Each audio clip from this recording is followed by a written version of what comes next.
டிஎன்பிஎஸ்சியிலிருந்து ஒருங்கிணைந்த தொழில்நுட்ப பணியிடங்கள், அதாவது டிப்ளமோ அல்லது ஐடிஐ முடித்தவர்களுக்கான அந்த நிலையிலான பணியிடங்களுக்கான அறிவிப்பு வெளியாக இருக்கு.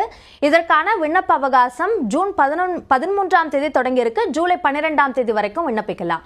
www.tnpsc.gov.in இதுதான் இணையதளம். இந்த இணையதளத்தில் வெளியிடப்பட்டிருக்க நோட்டிபிகேஷனை முழுமையா படிக்க வேண்டியது அவசியம். அதுல முக்கியமான சில அம்சங்கள் என்ன அப்படின்னு பார்க்கும்போது, தேர்வுக்கான தேதியையும் இப்பவே அறிவிச்சிட்டாங்க.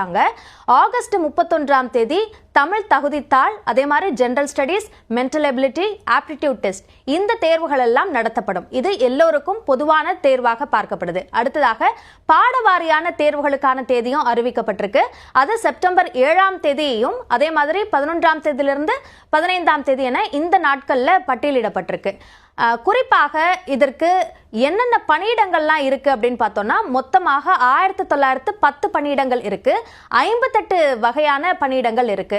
முக்கியமான பணியிடங்கள் அப்படின்னு பார்த்தோம்னா, இளநிலை பொறியாளர், இளநிலை வரைவு அலுவலர், அதாவது டிராஃப்டிங் ஆஃபீஸர் அப்படின்னு சொல்றாங்க. அதே மாதிரி இளநிலை பயிற்சி அலுவலர், அதாவது ஜூனியர் ட்ரைனிங் ஆஃபீஸர், இந்த மாதிரியான பணியிடங்கள் முக்கியமானதாக பார்க்கப்படுது. குறிப்பாக தொழில்நுட்ப உதவியாளர், டெக்னிக்கல் அசிஸ்டன்ட் பணியிடங்கள், இதுதான் இருக்கிறதுலே அதிகபட்சமான பணியிடங்கள். 600க்கும் மேற்பட்ட பணியிடங்களாக இருக்கு. ஸோ இதெல்லாம் சேர்த்து வெவ்வேறு அரசு துறைகளில் இருக்கிற எல்லா பணியிடங்களையும் சேர்த்து ஒருங்கிணைத்து ஒரே தேர்வாக அறிவிப்பு வெளியாக இருக்கு. இதற்கு பாடவாரியாக மட்டும் வித்தியாசப்படும். இப்போ வயது வரம்பு எடுத்துக்கிட்டோம்னா, குறைந்தபட்ச வயது என்பது எல்லா பணியிடங்களுக்கும் 18. ஆனா அந்த இளநிலை பயிற்சி அலுவலர் அந்த பணியிடத்திற்கு மட்டும் குறைந்தபட்ச வயது 21ஆக இருக்கு.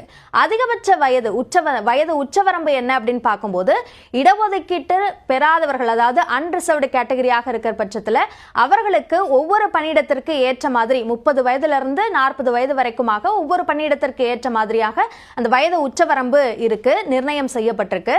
இதுவே இடஒதுக்கீட்டு பிரிவினராக இருந்தாங்கன்னா, அதாவது பிசி, எம்பிசி, பிசி முஸ்லிம் போன்ற எஸ்சி, எஸ்டி இந்த இடஒதுக்கீட்டு பிரிவினராக இருந்தால் அவர்களுக்கு வயது உச்சவரம்பே இல்லை என்பதும் சொல்லப்பட்டிருக்கு. அடுத்ததாக கல்வி தகுதியை பொறுத்த வரைக்கும் 10ஆம் வகுப்பு படித்தவர்கள், டிப்ளமா முடித்தவர்கள், சில பாடங்கள்ல ஐடிஐ முடித்தவர்கள், அதே மாதிரி கெமிஸ்ட் போன்ற அந்த பணியிடத்திற்கெல்லாம் எம்எஸ்சி முடித்தவர்கள், இவர்களுக்கான வேலை வாய்ப்புகளாக இந்த அறிவிப்பு வெளியாக இருக்கு. இதுவும் ஒவ்வொரு பணியிடத்திற்கு ஏற்றது போன்று அந்த கல்வி தகுதியும் மாறுபடும். அதனால முழுமையா அந்த நோட்டிபிகேஷனை படிச்சு தெரிஞ்சுக்கிட்டு விண்ணப்பிக்கிறது நல்லது.